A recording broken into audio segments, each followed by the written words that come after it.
Dilatação térmica.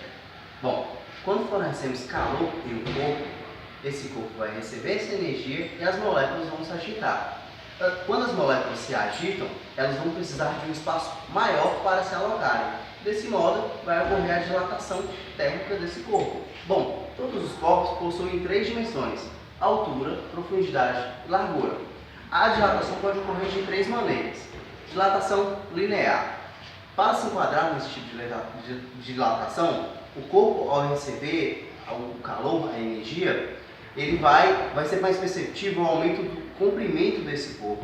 Esse corpo vai se alongar. Bom, a equação geral da dilatação linear é dada por ΔL, variação do comprimento, igual a comprimento inicial, alfa, vezes a variação da temperatura. Bom, um exemplo desse tipo de dilatação são as barras de ferro ou fios ao ser aquecidos. Vai ser mais perceptível o aumento do comprimento, não desprezando as outras 2 dimensões. Dilatação superficial. Para se enquadrar nesse tipo de dilatação, o corpo, ao receber energia, ao receber calor, ele vai aumentar a sua área. Bom, a equação geral da dilatação superficial é dada por variação da área igual a área inicial, o beta, que é 2 vezes o alfa, vezes a variação da temperatura. Um exemplo disso é uma determinada área de uma chapa de aço, quando ela é aquecida, ela aumenta. Ou seja, vai ocorrer o aumento da área da chapa de aço, não desprezando a outra dimensão. Dilatação volumétrica. Para se enquadrar nesse tipo de dilatação, o corpo, ao receber energia, ao receber calor, ele vai dilatar nas 3 dimensões. Ou seja, vai aumentar o volume desse corpo. A equação geral da dilatação volumétrica é dada por variação do volume igual a volume inicial vezes o gama, que é 3 vezes o alfa, vezes a variação da temperatura. Um exemplo disso são os líquidos, como o leite, por exemplo. O leite, quando aquecemos e esquecemos, por exemplo, no fogão, ele vai vazar da panela. Nesse momento está ocorrendo a dilatação volumétrica desse corpo.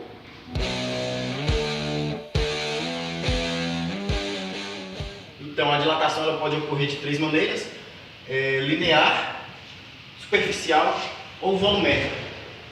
Para cada caso, tem uma fórmula diferente. A linear, a gente considera ela assim, mas na verdade o objeto vai dilatar nas 3 dimensões dele: a largura, a profundidade dele e a espessura. A diferença da linear é que o comprimento do objeto é muito maior que a sua espessura e que a sua largura. Então a gente vai considerar, nesse caso, que o objeto aumentou de tamanho só no seu comprimento. Para esse caso aqui, a equação de variação do comprimento se dá, ela então vai depender do comprimento inicial, L, e por que ela vai depender desse L? Acontece que quando o corpo tem um tamanho, ele tem um determinado número de moléculas. Se esse corpo for menor, ele vai ter menos moléculas. Um corpo maior vai ter mais moléculas, e quando esse corpo for aquecido, quanto maior o corpo, maior as moléculas, maior vai ser o espaço que as moléculas vão usar para se movimentar quando elas começam a adquirir calor. Vai depender então desse tamanho, de um coeficiente de dilatação linear. Esse coeficiente de dilatação linear, ele é importante porque cada corpo, cada objeto vai ter um coeficiente de dilatação linear diferente. Pode ter corpos que dilatam com mais facilidade e corpos que dilatam com um pouco mais de dificuldade. E vai depender também da variação da temperatura. Essa variação da temperatura ela é importante porque corresponde ao tanto que esse objeto vai variar o seu comprimento. Corresponde ao grau de agitação das moléculas. Então, ao ser aquecido, essa barra de comprimento L, ela passa a ter um comprimento um pouco maior. Aqui então é o L. Ela passa a ter um comprimento L mais o delta L. Isso aqui que é a dilatação da barra, a linear. A dilatação superficial, ela pode ocorrer em corpos que vão dilatar com mais visibilidade a sua largura e o comprimento, e a espessura a gente considera desprezível, porque é muito pouco a dilatação. Ela então, uma placa desse tamanho, após ser aquecida, ela sofre dilatação, supomos que ela aumente de tamanho, passa a ter um LF. A fórmula então para a dilatação superficial vai ser ΔA, onde esse corpo está variando sua área, e vai depender então da área inicial, no caso é o comprimento e a largura do corpo, vai depender do L de comprimento vezes o L de largura do corpo, vezes o coeficiente de dilatação superficial, que nesse caso aqui é o beta, vezes a variação da temperatura que o corpo está submetido. Isso aqui então a gente pode abrir a fórmula, L ao quadrado vezes beta, vezes a variação da temperatura. A gente também pode escrever como a variação da área é igual à área inicial do corpo, vezes o beta, vezes a variação da temperatura. Esse caso aqui, ele é associado a placas, por exemplo, uma placa metálica, que tem uma espessura fina, mas possui uma largura e um comprimento maior que essa espessura. Temos também a dilatação volumétrica. Na dilatação volumétrica, o corpo também se expande nas 3 dimensões, e a diferença é que a dilatação dele para largura, profundidade e comprimento, as 3 vão ser consideradas, porque vão dilatar vão ter uma dilatação um pouco maior. Então aqui, suponha que esse cubo, após ele ser aquecido, ele sofre dilatação e aumente o seu tamanho. Então ele ficará um pouco maior. Vamos supor que esse é o cubo dilatado. Então, aqui agora ele vai ter uma largura LF, uma espessura LF e uma profundidade LF.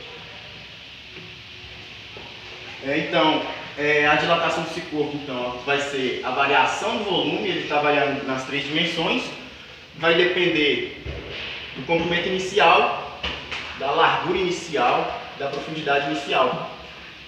E o coeficiente de dilatação dele vai ser um gama, e esse gama ele vai corresponder a 3 alfas, porque ele vai estar dilatando linearmente nas 3 dimensões, e também da variação de temperatura. Isso aqui a gente pode escrever então que a variação do volume dele vai ser L ao cubo vezes o gama vezes o ΔT. A variação de volume também pode escrever como o volume inicial do cubo vezes o gama vezes a variação de temperatura desse corpo.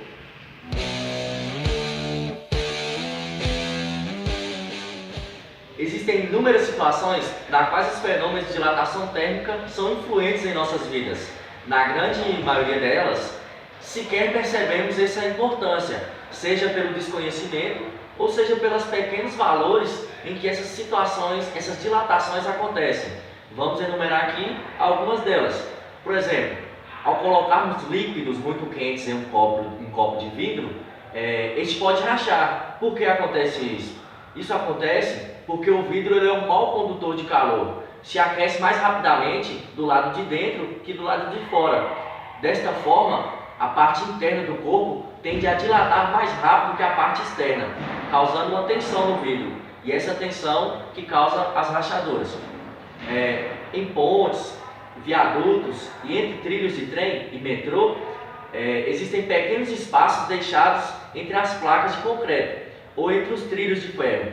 Isso é feito de forma intencional. Por quê? Porque esses espaços são chamados de juntas de dilatação e eles servem para permitir que esses materiais aquecidos pela passagem dos automóveis eles possam dilatar sem deformar ou ruir as estruturas.